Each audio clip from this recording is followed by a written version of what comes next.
오늘은 한국 배우들의 드라마와 영화 출연에 있어서 그 출연료와 배경에 대해서 알아보겠습니다. 현재 한국 배우들의 글로벌 인기 상승과 출연료가 급등을 하고 있는데요.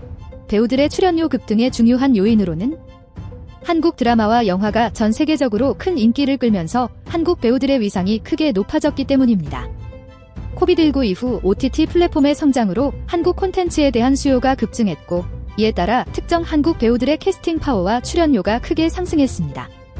한국 배우들의 출연료 상승 배경에는 글로벌 OTT 기업들이 한국 드라마 시장에 진출하면서 특정 배우들의 인지도와 출연료가 크게 올랐기 때문으로 보이며, 전 세계적인 팬덤 문화의 영향으로 인한 열성적인 팬들이 배우들의 이미지 형성과 인지도 상승에 큰 역할을 하고 있습니다. 특히 K-팝이라는 한류가 한국 드라마와 영화에까지 영향이 확대되면서 글로벌 인기가 상승됨으로 인해 특정 배우들에 대한 수요가 크게 늘어났으며, 이는 배우 출연료 상승으로 연결되며 전반적으로는 제작비가 크게 증가하고 있는 추세입니다. 이러한 추세를 봐서 한국 배우들의 출연료 현황을 살펴보면, 먼저 이정재 배우의 오징어 게임 시즌 2편 출연료를 볼 수 있는데요. 이정재 배우의 오징어 게임 시즌 2편 회당 출연료는 약 100만 달러, 약 13억 3,200만 원인 것으로 알려졌습니다. 이는 국내 배우 중 최초로 회당 출연료 10억 원을 넘긴 사례이며, 오징어 게임 시즌2는 총 9부작으로 제작될 예정이므로 이정재 배우의 총 출연료는 약 90억 원에 달할 것으로 추정됩니다. 이는 단일 작품에서 받는 출연료로는 국내 배우 역사상 최고 수준이며, 이정재 배우의 막강한 스타 파워를 보여주는 사례라고 할 수 있습니다. 오징어 게임의 전 세계적인 흥행 성공으로 인해 이정재 배우의 인지도와 협상력이 크게 상승했기 때문으로 보이는데요. 이러한 고액 출연료는 배우의 협상력과 인지도, 그리고 작품의 흥행성과 등 다양한 요인에 의해 결정됩니다. 국내를 넘어 전 세계적으로 주목받고 있는 이정재 배우의 활약상은 한국 연예계의 위상을 높이는 데 기여하고 있으며, 이정재 배우의 출연료 상승은 한국 배우들의 글로벌 경쟁력이 높아지고 있음을 보여주는 좋은 사례라고 할 수 있습니다. 배우 김수현은 16부작 드라마 눈물의 여왕에서 회당 약 3억 원을 받은 것으로 알려졌는데요. 이는 이전 작품보다 낮은 수준이지만 작품의 제작비가 400억 원 수준으로 책정되었기 때문에 출연료를 낮춘 것으로 보입니다. 김수현은 이전 작품인 화려한 유혹과 쿠팡에서 제작한 어떤 날에서 회당 약 5억 원의 출연료를 받아 당시에 화제를 모았는데요. 이는 당시 최고 수준의 출연료였으며, 작가와의 인연, 업계 상황, 작품을 위해 다각도로 고려해 이번 눈물의 여왕에서는 출연료를 깎아 3억 원으로 낮췄다고 합니다. 이처럼 김수현 배우는 작품의 제작비와 시장 상황 등을 고려하여 출연료를 조정하는 것으로 보이는데요. 그의 높은 인지도와 연기력을 바탕으로 여전히 높은 수준의 출연료를 받고 있는 것으로 알려져 있습니다. 중국, 일본, 홍콩, 대만, 말레이시아 등 아시아 전역에 걸쳐 막강한 팬덤을 보유하고 있는 배우 송중기는 2010년 사극 성균관 스캔들로 인기를 얻기 시작했으며, 2015년 군 복무를 마치고 출연한 태양의 후예가 큰 성공을 거두면서 연기력과 인지도를 인정받게 되면서 2023년 방영된 SBS 드라마 법전에서 송중기는 회당 2억 원의 출연료를 받아 총 24억 원을 받았으며, 이는 당시 최고 수준의 출연료로 논란이 되기도 했습니다. 또한 송중기는 넷플릭스 오리지널 시리즈 오징어 게임 후속작에 출연할 예정이며, 이 작품에서 회당 10억 원 이상의 출연료를 받을 것으로 예상됩니다.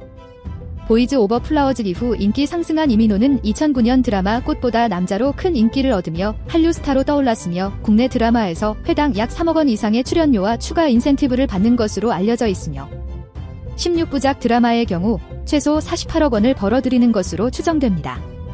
최근 이민호는 중국, 말레이시아, 태국 등지에서 촬영한 영화 바운티 헌터에 출연하면서 높은 출연료를 받은 것으로 알려졌습니다. 바운티 헌터는 중국에서 개봉 첫날 90억 원의 박스오피스 수익을 기록했으며 18일 만에 약 212억 원의 수익을 올린 것으로 나타났습니다. 이민호의 바운티 헌터 출연료는 정확히 공개되지 않았지만 영화의 높은 흥행 성과와 이민호의 인지도를 고려할 때 상당히 높은 수준이었을 것으로 추정됩니다. 일반적으로 한국 배우들의 중국 영화 출연료는 수억 원 수준인 것으로 알려져 있습니다. 종합하면 이민호 배우는 바운티 헌터 영화 출연을 통해 상당한 출연료를 받은 것으로 보이며, 이는 그의 높은 인지도와 영화의 흥행 성과에 기인한 것으로 판단됩니다. 하지만 정확한 출연료 금액은 공개되지 않아 추정치 수준에 머물러 있습니다. 아이유의 현재 남자친구이기도 한 배우 이종석은 상속자들, 푸른 바다의 전설 등 인기 드라마에 출연하며 높은 인지도를 얻었으며, 이종석 역시 국내 드라마에서 회당 약 3억 원 수준의 출연료를 받는 것으로 알려져 있습니다.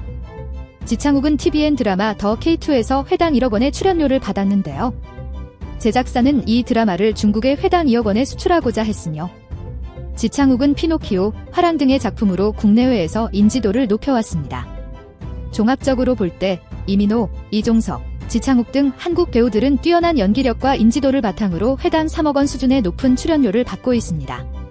특히 이민호의 경우 중국, 말레이시아, 태국 등지에서의 영화 출연으로 더욱 높은 수익을 올리고 있는 것으로 보입니다.